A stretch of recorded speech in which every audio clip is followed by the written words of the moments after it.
बिस्मिल्लाहिर्रहमानिर्रहीम। आज के प्रोग्राम के साथ मैं हूं अस्सलाम वालेकुम। नाज़रीन, हर कोई एक ही सवाल पूछ रहा है, इंतखाबात कब होंगे? क्या इमरान खान साहब की और आर्मी चीफ के माबैन मुलाकात हो चुकी है, जिसके बाद ये तवक्को की जा रही है कि इमरान खान जो ख़तरनाक थे एक बार फिर सियासी सहूलतकार बन सकते हैं?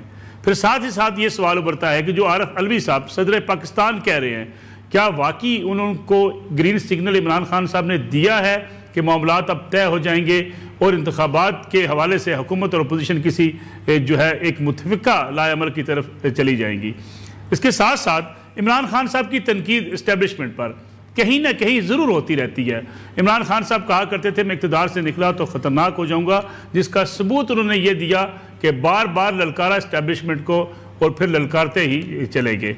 लेकिन इसके साथ साथ एक वोट को इससे दो का बयानिया था और पार्लियामेंट की बालादस्ती सिविल सुपरमेसी की बात की जा रही थी। क्या वो बयानिया जो मुस्लिम लीग नवाज के पास था, किसी हद तक इमरान खान साहब ने उस बयानिया को पकड़ा, वो बयानिया भी इमरान खान साहब छोड़ देंगे या इमरान खान साहब अपने उस बयानिया को जारी रखेंगे?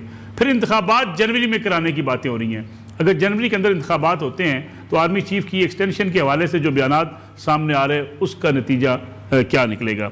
ये सारे सवालात आज अब रखेंगे अपने एक मोअज़्ज़ज़ पैनल के सामने। मेरे साथ मौजूद हैं सीनियर तज़कियाकार अतर काज़मी साहब। अतर काज़मी साहब का बहुत शुक्रिया, उनके साथ तशरीफ़ रखती हैं आयशा बख्श साहबा, एंकर सीनियर एंकर पर्सन है, सीनियर सहाफ़ी हैं।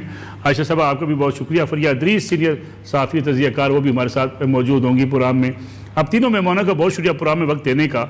अतर काज़मी साहब, क्या आपको लग रहा है सियासी बयानात, सियासी हालात देखें, इमरान खान साहब जो कहा करते थे कि मैं इक़्तिदार से निकल के ख़तरनाक हो जाऊंगा, किसी हद तक उन्होंने ये मैसेज तो दिया कि वो ख़तरनाक है, लेकिन अब दोबारा सियासी सहूलतकार बन सकते हैं?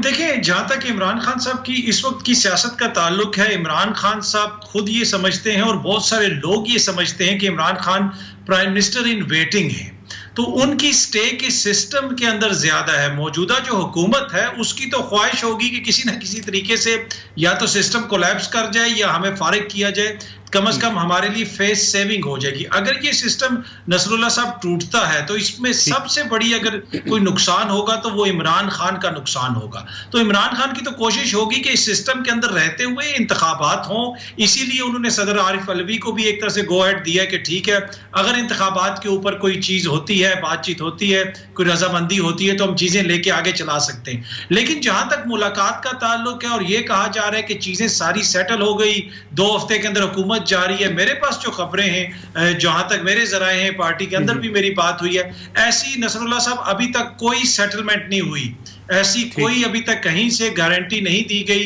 कि जनाब इंतखाबात की तरफ हम जा रहे हैं। और ये जो हुकूमत है वो अभी तक कायम है कि अगले साल अगस्त तक हमने हुकूमत करनी है। तो ये 2 चीजें हैं अभी जो इस वक्त बैकग्राउंड में चल रही है। लेकिन अतर साहब, जो सदर पाकिस्तान कह रहे हैं गिव एंड टेक करके इलेक्शन करवा लेने चाहिए, गिव एंड टेक क्या हो सकता है? क्या इमरान खान साहब गिव एंड टेक लिए तैयार होंगे? ग्रीन सिग्नल मिला है आरिफ अलवी साहब को इमरान खान साहब की तरफ से? देखिए, कुछ चीजें में तो खान साहब ने बिल्कुल वाज़े तौर पे कह दिए कि ये हम गिव इन कर देंगे। उसमें एक तो ओवरसीज पाकिस्तानियों का वोट है, दूसरा ईवीएम जो उनका एक दरीना मुतालबा रहा था उसको भी उन्होंने पीछे छोड़ दिया।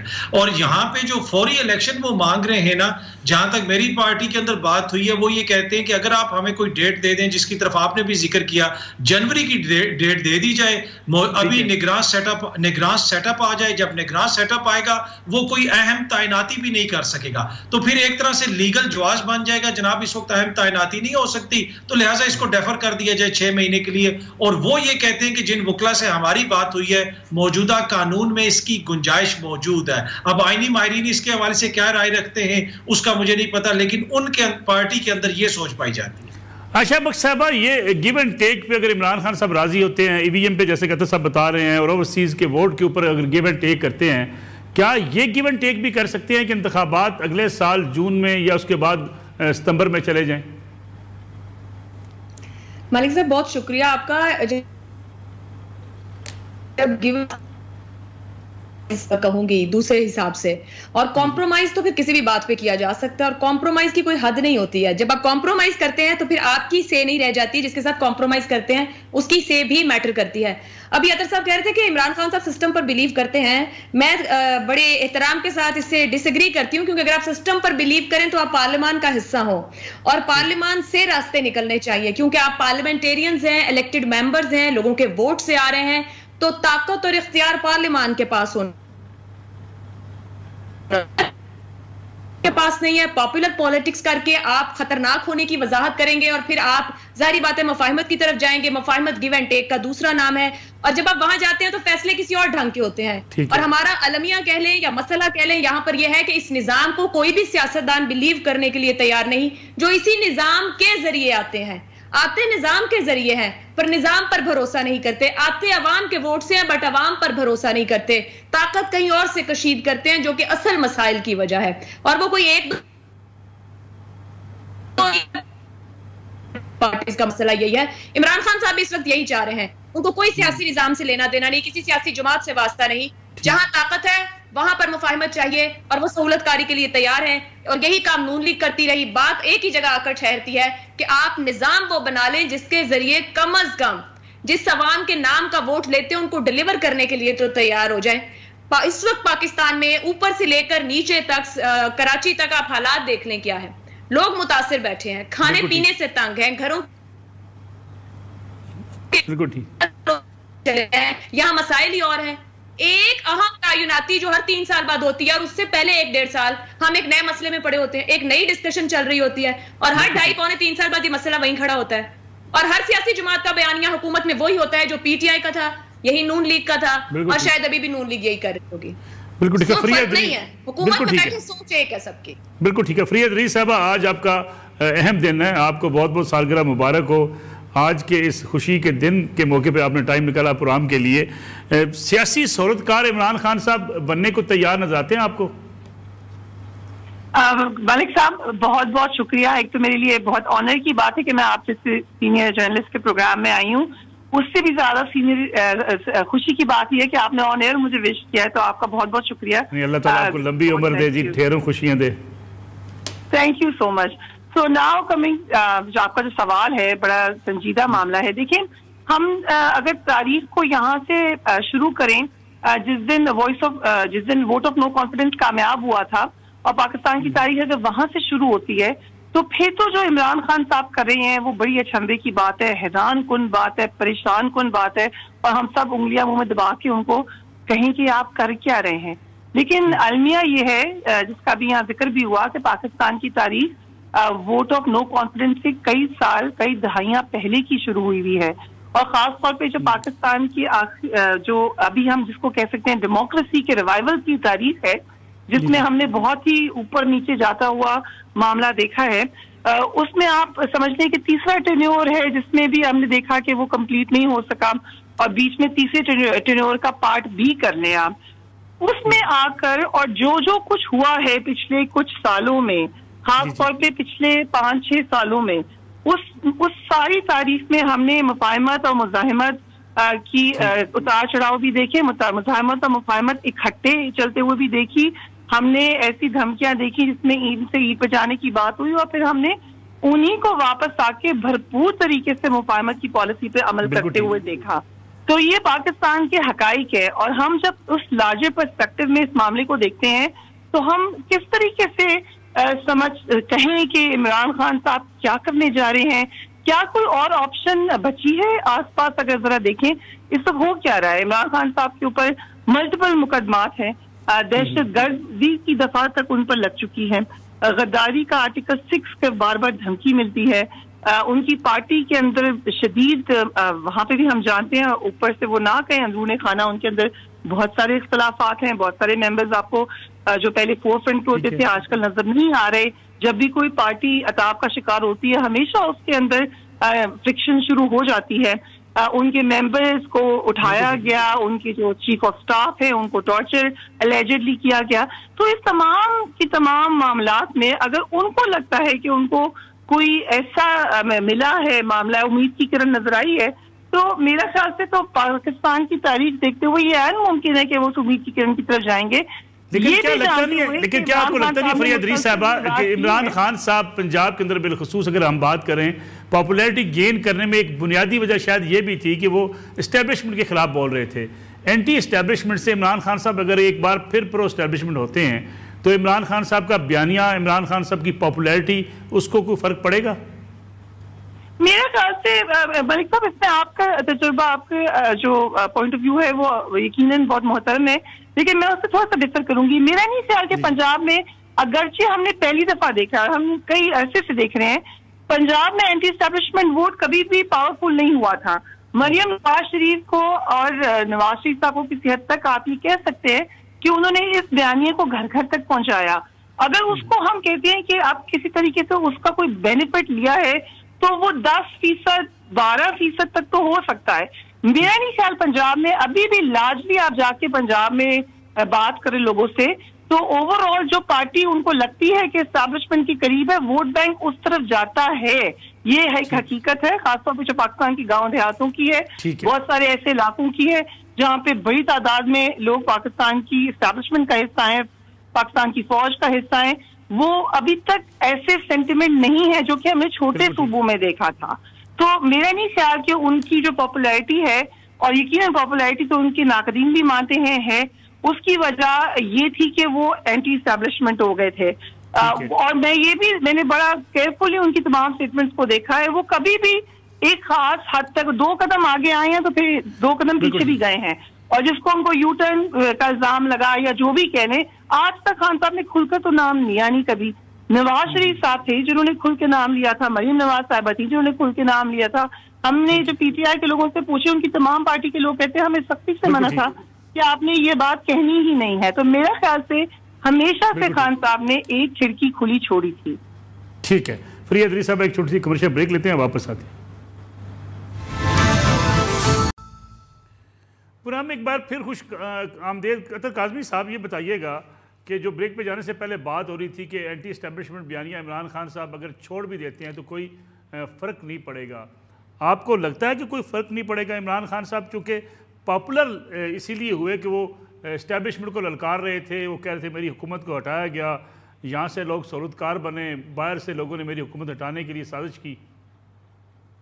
देखिए मुझे नहीं लगता कि इससे कोई फर्क पड़ेगा। जो इमरान खान का सपोर्टर है वो मतलब जो उनकी ऑर्गेनिक सपोर्ट है उसमें मेजॉरिटी लोग ऐसे हैं जो प्रो इस्टेब्लिशमेंट हैं। इस्टेब्लिशमेंट से उनको मसला इसलिए हुआ कि इस तरह का एक जो बयानिया सामने आया, ये तासुर मिला कि जैसे इस्टेब्लिशमेंट के साथ इमरान खान साहब के ताल्लुकात बेहतर नहीं है, और जो दूसरी तरफ जो जमात है या दूसरी तरफ जो लोग हैं वो इस्टेब्लिशमेंट के ज्यादा करीब है। तो इस वजह से इस तरह का तासुर मिला। पर मुझे नहीं लगता कि अगर वो उनका बयानिया एंटी इस्टेब्लिशमेंट हो या एंटी इस्टेब्लिशमेंट ना हो, उससे कोई फर्क नहीं पड़ेगा।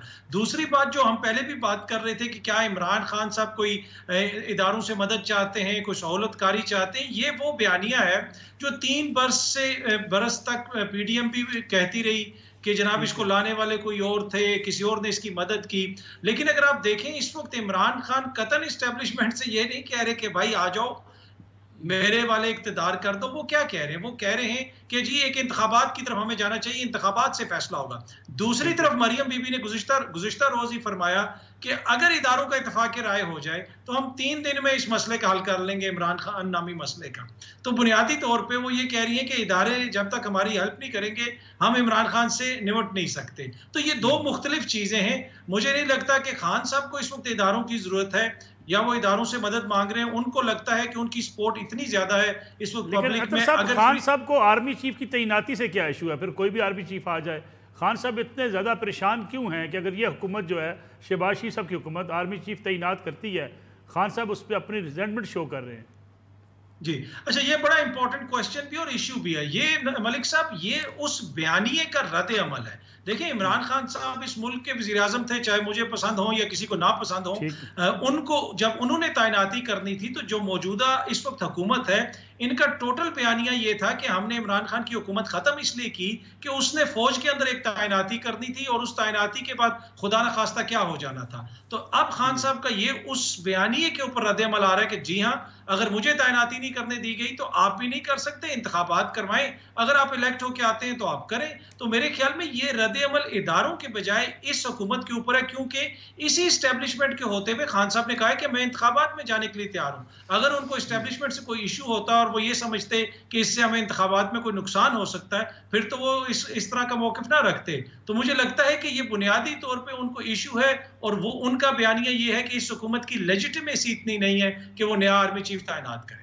आशा बख्श साहब, ज़ाहिर तो ये लगता है कि इमरान खान साहब की तरफ से भी बयान के बाद फिर हुकूमत के रवैये से कि शायद अब आर्मी चीफ की तैनाती का मसला तकरीबन हल हो चुका है। आपको भी लगता है ऐसा ही है कि मौजूदा आर्मी चीफ ही कंटिन्यू कर जाएंगे? मलिक साहब कंटिन्यू कर जाएंगे, फिलहाल तो मेरा नहीं ख्याल मैं इस पे वो कह सकती हूँ कि कंटिन्यू कर जाएंगे, मगर ये एक ऐसा मामला है जो वाकई कर सकता है कि ये मसला हल हम किसी तौर करके दे सके, तो शायद हमारे मसले हल हो सके। अभी जो एक्सटेंशन की बात कर रहे थे, तो पिछले सिर्फ एक साल को अगर उठा लें, हम जून जुलाई से शुरू कर लें गुज़िश्ता साल और अभी सितंबर तक, तो खुद खान साहब का ये एक तैनाती के मामले को लेकर ना हर 2 महीने बाद बयानिया कुछ मुख्तलिफ है। पिछले साल सितंबर में वो कोई बयानिया रखते थे उस वक्त के एक तैनाती को लेकर, अक्टूबर में कुछ और हुआ, नवंबर में कुछ और हुआ, फिर इस साल फरवरी मार्च से अब तक अगर आप उठा लें तो इस बयानिया ने बहुत से रंग बदले हैं। मेरे नजदीक कोई भी वजीर आज़म इसी तरह है जो इमरान खान का, कोई फर्क नहीं है। दोबारा वही बात दोहराऊंगी, अगर निजाम को घसीटना है तो आप बेशक घसीट लें, 2 साल और घसीट लेंगे, शायद 4 साल और घसीट लें, बट जिस तर्ज और तौर पर निजाम को चलाने की कोशिश की जा रही है, जिस मकसद के लिए निजाम बनाया गया है, वो डिलीवर नहीं कर रहा है। खान साहब कल आ जाएं या परसों आ जाएं, हमने पहले भी देखा जब 18 में आए क्या पॉलिसी थी, 3.5 पौने 4 साल में आपने 4 वजीर खजाना तब्दील कर लिए। इमरान खान साहब आ जाए, इमरान खान साहब को फिर नहीं समझ आएगी मामला कैसे चलाना है। वो इमरान खान साहब जो कहते हैं चीफ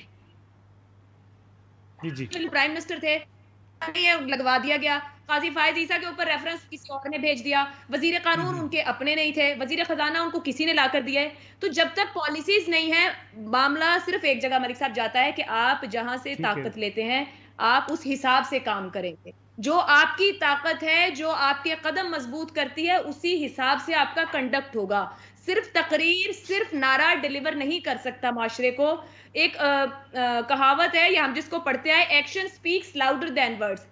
ठीक, सियासतदान ने, हमारे सियासी जमातों के कायदीन ने तकरीर के ऊपर जोर रख लिया, नारे पे जोर रख लिया और पीछे कौम को भी उसी चीज पे डाल दिया है।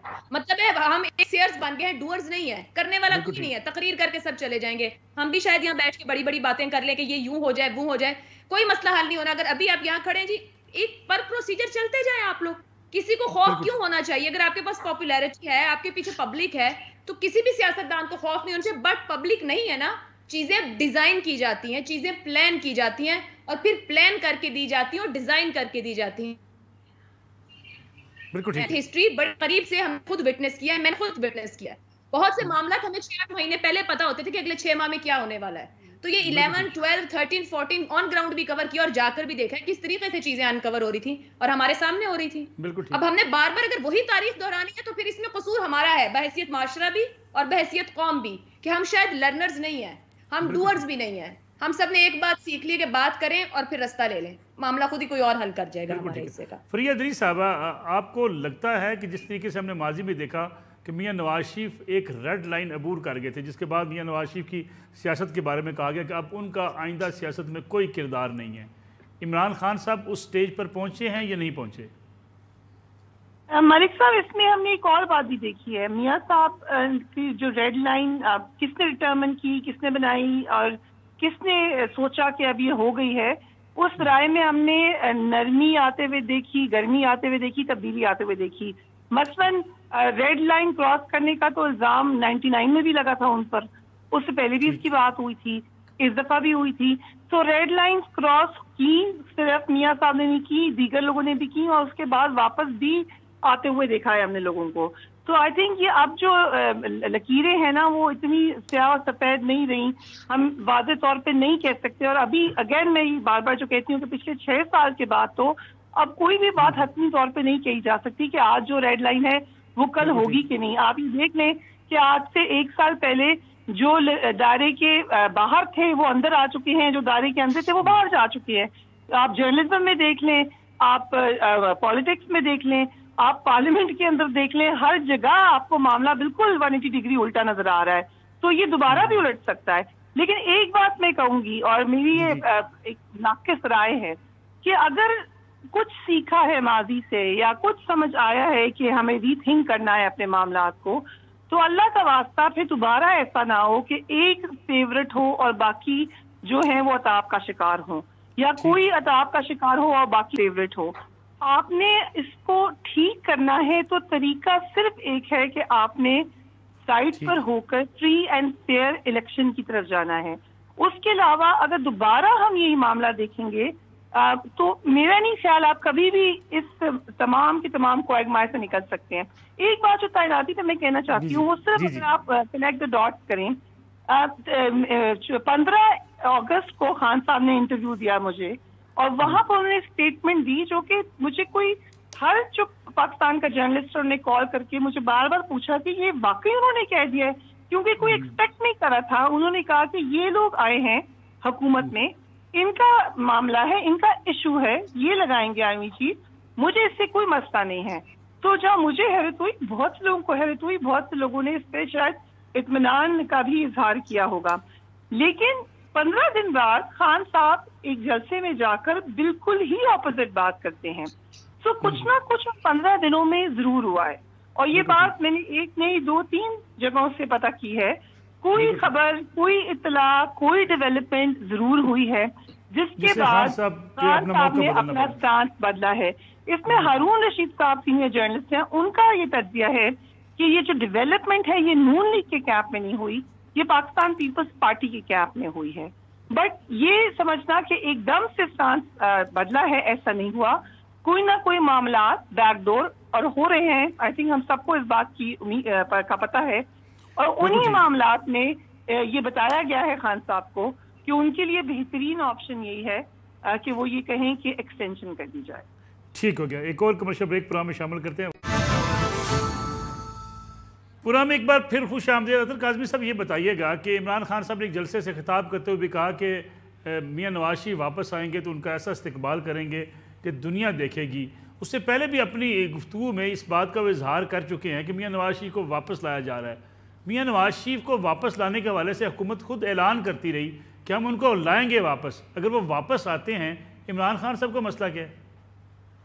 देखिए, खान साहब को वैसे तो कोई मसला नहीं होना चाहिए, लेकिन ऑब्वियसली उनके वो एक सियासी हरीफ हैं, तो उस हवाले से यकीनन वो ये कहते हैं कि जिस तरीके से उनको सहूलतें दी गई, पाकिस्तान की तारीख में पहली दफ़ा एक सजा याफ्ता मुजरिम को जेल से निकाला गया, लंदन भेजा गया, तो उनका तो पूरा सियासी बयानिया इसके ऊपर है कि ये लोग इतने करप्ट हैं कि ये करप्शन भी करते हैं, मुबैना सजाएं भी हो जाती हैं, उसके बाद ये लंदन भी चले जाते हैं। खान साहब ने खुद भेजा, सारी मेडिकल रिपोर्ट्स खुद मंगवाई, डॉक्टर फैसल उसके इंचार्ज थे, शौकत खानम के चीफ एग्जीक्यूटिव।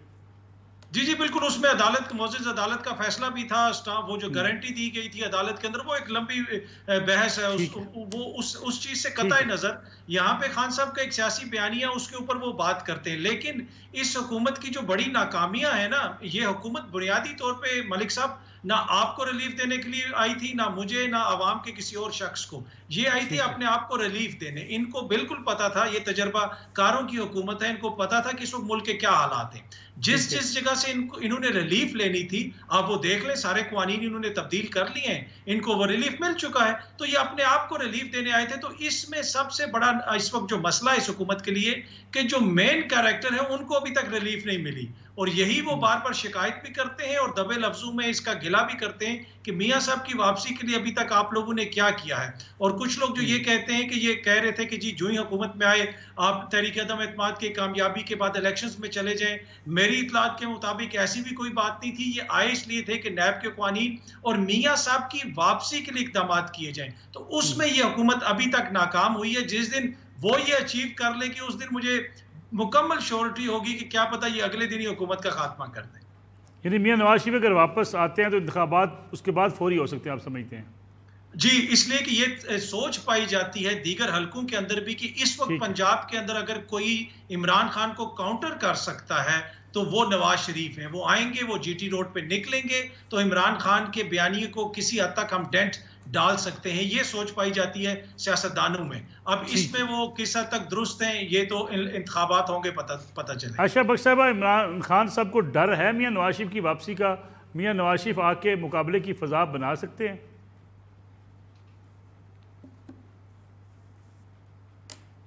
फिजा तो बिल्कुल बन सकती है। सियासी मैदान में जब भी मुखालिफिन मलिक साहब सामने खड़े हों तो बिल्कुल फिजा बनती है, मुकाबला होता है और कंपटीशन के अंदर ही सामने आना चाहिए सियासी जमातों को कि आप अपना अपना मंशूर रखें, अवाम जिसको यकीन करे, जिस पर भरोसा करे, उसकी तरफ बढ़ जाए।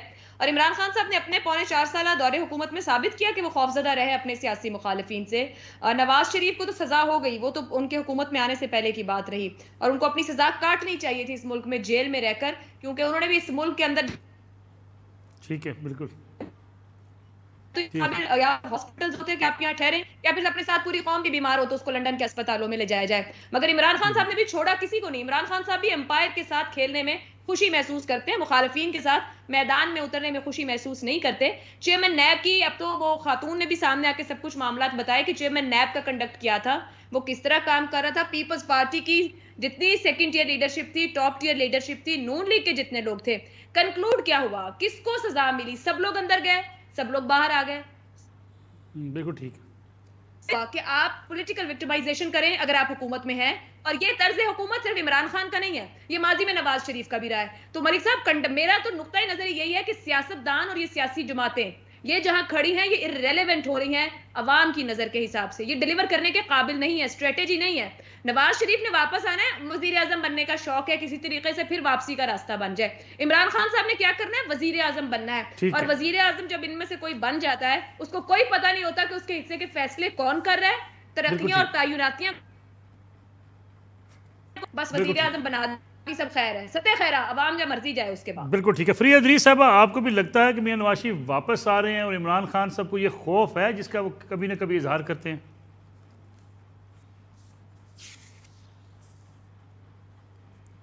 फरीदा इदरीस साहब, आप मुझे सुन पा रही हैं? वैसे खान साहब को मियां साहब की वापसी का कोई खौफ नहीं है, ये मैं आपको इतना बता सकता हूँ, ये खबर दे सकता हूँ। वापसी का खौफ नहीं है, वापसी का कोई खौफ नहीं है, वो वापस आ जाएं। खान साहब इस वक्त ये समझते हैं कि ये सारी जमातें,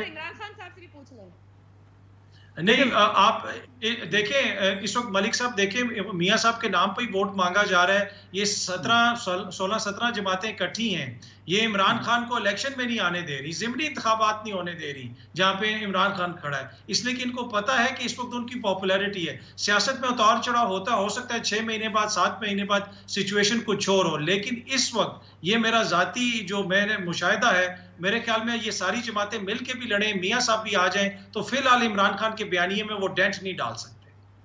क्यों आयशा बख्श साहब, आप इत्तेफाक करती हैं कि सारी जमातें मिलकर लड़ें, डेंट नहीं डाला जा सकता? देखें, इस हद तक तो इत्तेफाक करती हूँ कि अभी जो सिचुएशन, इमरान खान जो पॉपुलर पॉलिटिक्स कर रहे हैं वहां इमरान खान के साथ उनका वोटर खड़ा है, लेकिन जब इलेक्शन होगा तो हमारे सामने आरटीएस रहा। मैंने कहा आपको भी कि इमरान खान एम्पायर के साथ मिलकर खेलने के आदी रहे हैं। जब इलेक्शन होगा उस वक्त की ग्राउंड रियलिटी क्या होगी, उस वक्त की हवाओं का रुख क्या होगा, वो तय करेगा कि इलेक्शन ये 17 जुलाई को हमने देखा ना कि बुनियाद पर इस मुल्क में हुआ ही कहा मलिक साहब, नतीजा अवाम के मुताबिक आता ही कब है। 17 जुलाई में तो कौन लोग लड़ रहे थे इलेक्शन, खुद पीटीआई की कारकर्दगी पीटीआई के सामने खड़ी थी। ठीक है, लास्ट मिनट है। फरीदा इदरीस साहब, मियां नवाज शरीफ साहब वापस आ रहे हैं, इमरान खान साहब को डर है कोई उनके आने का? इस वक्त की जो इतलात हैं, और ये मलिक साहब आई थिंक आपके पास बहुत बेहतरीन मालूमात होंगी, लेकिन जो लंदन से और यहाँ से भी बातचीत हुई है, फिलहाल उनके आने का कोई प्लान नहीं है। इसाक डार साहब से भी हमने पिछले हफ्ते पूछा था, तो उन्होंने भी ऑन एयर यही कहा था कि अगर आएंगे तो वो आएंगे, उसके बाद फिर देखा जाएगा कि कब आते हैं मियां साहब। बहुत शुक्रिया फरीदा इदरीस साहब, आयशा बख्श साहब हमारे साथ मौजूद थी, अतर काज़िम साहब आपका बहुत शुक्रिया। नाज़रीन, आज का प्रोग्राम था, इंशाल्लाह कल आपकी खिदमत में दोबारा हाजिर होंगे। इजाज़त दीजिए, अल्लाह हाफ़िज़।